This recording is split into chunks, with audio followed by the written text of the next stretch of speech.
Sanibonani bafethu, laba bangazi-ke bafethu-ke thina as amasosha each and every year senza into ebizwa ukuthi healthy walk, you understand? Healthy walk at the same time it's a peace walk whereby as black people siya-unite as amasosha, as a black nation, sibambisane sibonise abantu ukuthi i-fitness ne-unity is very important-ke. Lana sesifikile kwi-venue bafethu as I make this mini vlog. Le i-venue yethu iseZulu mesinzela eJohannesburg, you understand, Zulu. So sekufikiwe-ke lana-ke thina sesifike before-ke abanye baseza basawalker-ke.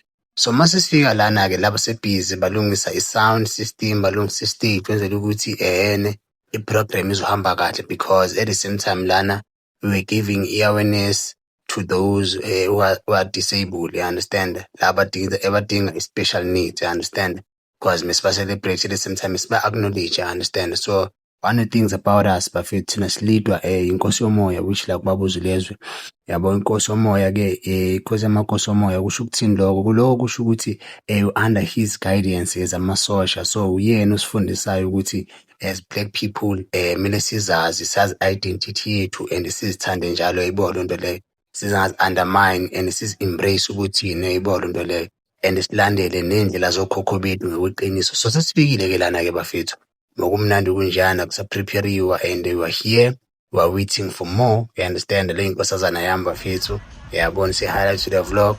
Okay, no problem guys. And then samile sisenjalo-ke sibona ubuhle bale ndawo bafethu nangale ndlela eyenziwa ngakhona, yayibona lento leyo, si-witnessa amandla we-African indigenous spirituality bafethu, yayibona lento leyo.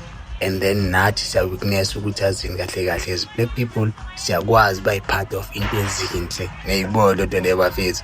Into ezifana nalezo bafethu thina abantu abamnyama like asizazi, yayibo, thina shayela ukuthi as umuntu omnyama like we're not worth it, zonke izinto lezo. But here SB Radebe Foundation bafethu isenza sizibona ukuthi no, actually kahle kahle nyani as black people like deserve more and like sinevalue nathi singabantu, yabo. So it's one of those events ezihlezi zisiqhubuzela zisivuselela as amasosha bafethu. So I'm sharing this words because ngifuna nibe inspired bafethu, nibone ukuthi izantu abamnyama siyakwazi ukwenza into zethu and be successful without umuntu omhlophe, yayibona lento leyo. And ayikho le saying ukuthi umuntu omnyama ngaphandle komlungu ngeke abe yilutho, that's a lie. Lana-ke sesiphakathi nezama-artist bafethu, siphakathi lana-ke kuzokuhlela khona ama-artist la bafethu, because in this event mokhona ama-headline afana nabo uMafikizolo, lo uMaskandi, uNkosazana Dube.